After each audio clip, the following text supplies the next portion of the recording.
podcast Gen Z. Di sini kalian bertemu bersama saya, Theodora. Saat ini kita akan membahas tentang media sosial di era Gen Z. Sebelum berbincang-bincang, saya ingin membantu tamu-tamu saya yang paling cantik-cantik pada siang hari ini. Silakan masuk. Halo.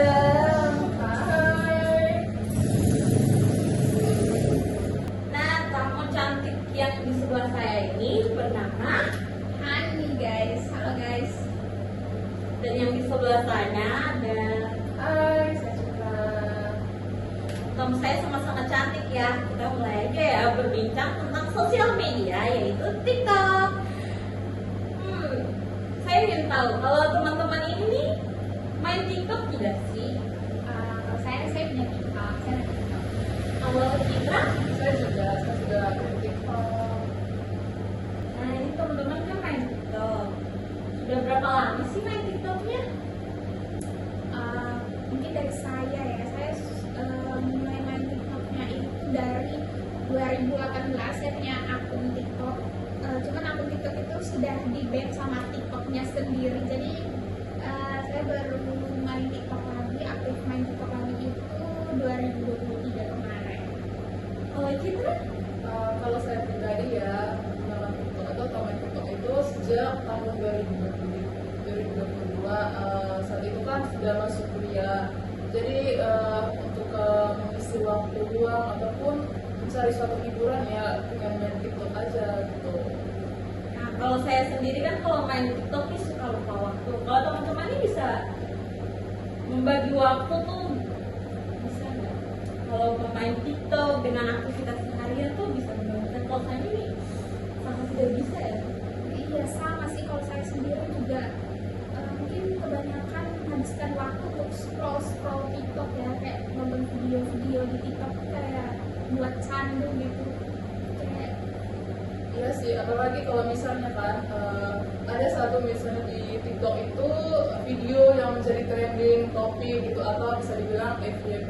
Jadi terkadang waktu itu hanya diselesaikan dengan nonton TikTok, scroll sampai bawah sampai lupa waktu untuk mengadisi gitu.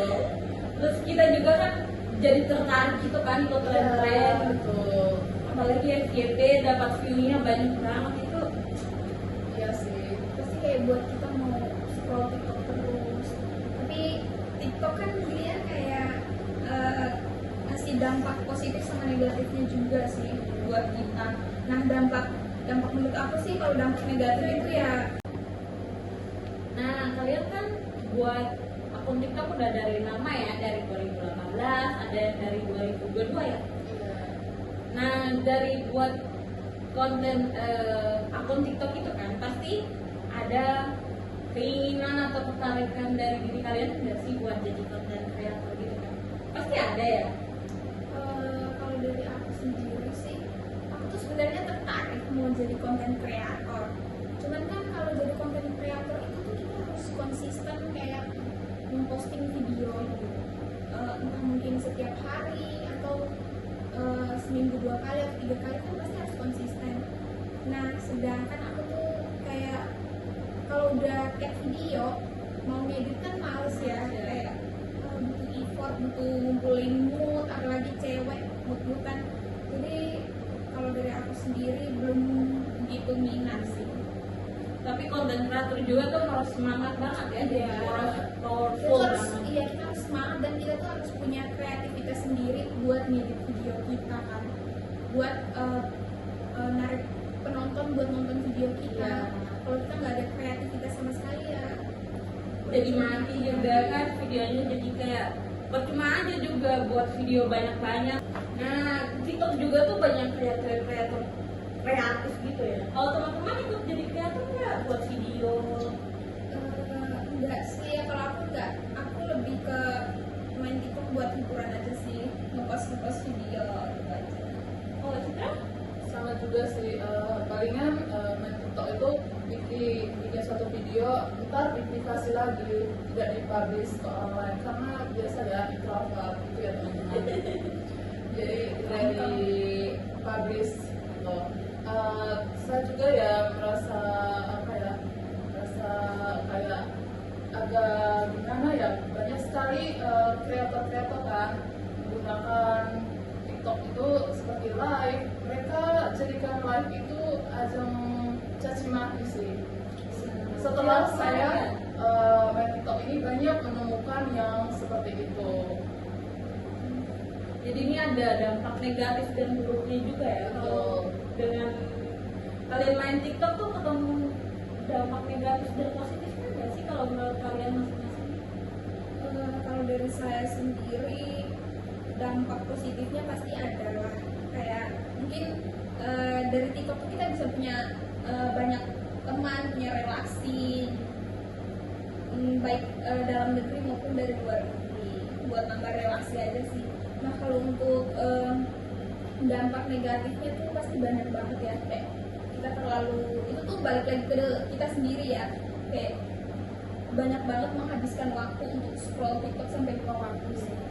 Terus mungkin ada orang-orang yang kayak mempergunakan TikTok itu tidak bertanggung jawab, memposting video-video yang sebenarnya tuh tidak layak untuk ditonton, apalagi untuk anak di bawah umur ya teman-teman.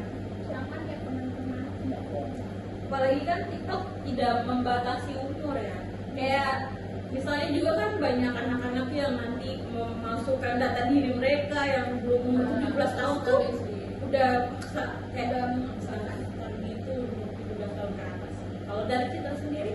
Kalau dari saya sisi positifnya ya, berarti kita bisa lihat kayak kan di TikTok itu banyak juga video-video random, baik itu dari lucu ataupun kadang juga sedih. Nah kita sebagai penonton itu merasakan apa yang ditayangkan di suatu TikTok itu sendiri. Tapi kalau dari sisi negatifnya itu menjadi ajang caci maki. Kayak kita kan, misalnya ada nih konten kreator posting video di TikTok itu sendiri, dan dari orang-orang yang nggak bijaksana mereka mengomentari suatu hal yang di luar daripada video itu sendiri. Itu dari sisi negatifnya. So itu tergantung dari kita sendiri ya, bagaimana memanfaatkan media sosial ataupun itu sendiri dari TikTok dengan bijaksana dan juga secara tanggung jawab. Gitu ya. Tapi baiknya TikTok tuh kalau yang komentar negatif, video-video yang tidak harus dinonton tuh pasti udah di-ban ya. Kayak maki-maki, ngomong kasar gitu kan pasti udah di-ban. Kalau teman-teman pernah di-ban nggak? Kalau aku pernah, aku yang pertama aku di-ban sama TikTok karena mungkin live-nya, tapi itu live-nya kayak biasa aja ya, mungkin dari TikToknya sendiri itu sensitif dengan hal-hal nggak tahu sih, aku kurang paham dengan dunia per-TikTokannya itu bagaimana. Tapi setelah aku TikTok agak sedikit sensitif Yang sama buruk-buruk ya? iya. Kalau Citra sendiri? Sejauh ini sih nggak ada ya, jadi aman-aman aja. Kalau saya pribadi ya, melihat di TikTok itu banyak juga ya konten kreator yang mana mereka itu kreativitas dan juga punya branding supaya video mereka itu FYP dan juga minat dari kalangan penonton TikTokers gitu. Lihat itu juga tentunya saya pribadi merasa tertarik ya, maksudnya maulah gitu menjadi konten kreator. Tetapi kadang tiba-tiba rasa-rasa itu muncul, nggak usah lah, nggak cocok dirimu gitu. Kan satu sisi kan bilangnya bisa, tapi dari sisi lain juga kamu nggak bisa gitu. Mungkin karena ini juga ya, rasa malasnya itu lebih dominan dibanding keinginannya itu. Jadi yang saya itu kan rasa malas. Padahal dari segi tontonannya kan dari konten kreator yang sudah sukses, bahkan konten kreator itu tidak dilihat dari segi kamera ya. Teman-teman pasti pernah buat video nggak sih? Buat video nggak? Buat video buat posting di TikTok, tapi postingnya nggak setiap hari sih. palingan kalau ngikutin tren aja posting videonya. Tapi kalian punya cara tersendiri nggak sih untuk buat itu video jadi FYP, jadi banyak orang yang lihat gitu, banyak like-nya, banyak view-nya? Untuk meningkatkan kayak view-nya itu kayaknya pakai ini hashtag sih. Itu lebih cepat mempengaruhi ya. Kalau aku kurang tahu juga sih, cuman kayak kita main TikTok kan kayak FOMO aja gitu kan.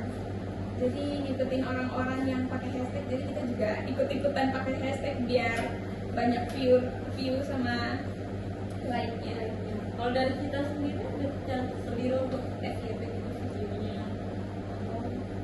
Kalau dari saya sendiri sih, bagaimana kita sendiri ya punya ide edit video itu supaya penontonnya itu juga merasa tertarik ya. Bisa jadi juga dari hashtag itu sendiri supaya video yang kita upload itu nanti FYP dan juga bisa ngikutin tren lah ya. Apalagi kan TikTok ini Ikut tren gitu ya, ikut tren banget sih. baru, jadi kayak ada yang ngikut, jadi menambah view sendiri Ya, gitu. misalnya saya kan bikin suatu video yang kayak tren gitu. Nah, dari si Hani sendiri nanti mungkin saja besoknya dia ngikut gitu. Itu sih pengaruh besarnya ya supaya apa cepat FYP juga.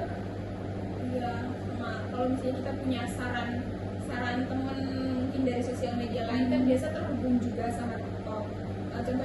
Contoh kecilnya tuh kayak WA itu pasti terhubung juga kan sama TikToknya kita. Oh bisa. Ya, jadi bisa disarankan ke teman-teman kita yang ada di kontak WhatsApp kita. kan pernah ini ya, apa viral yang isu-isu kemarin TikTok di Amerika yang mau di-ban.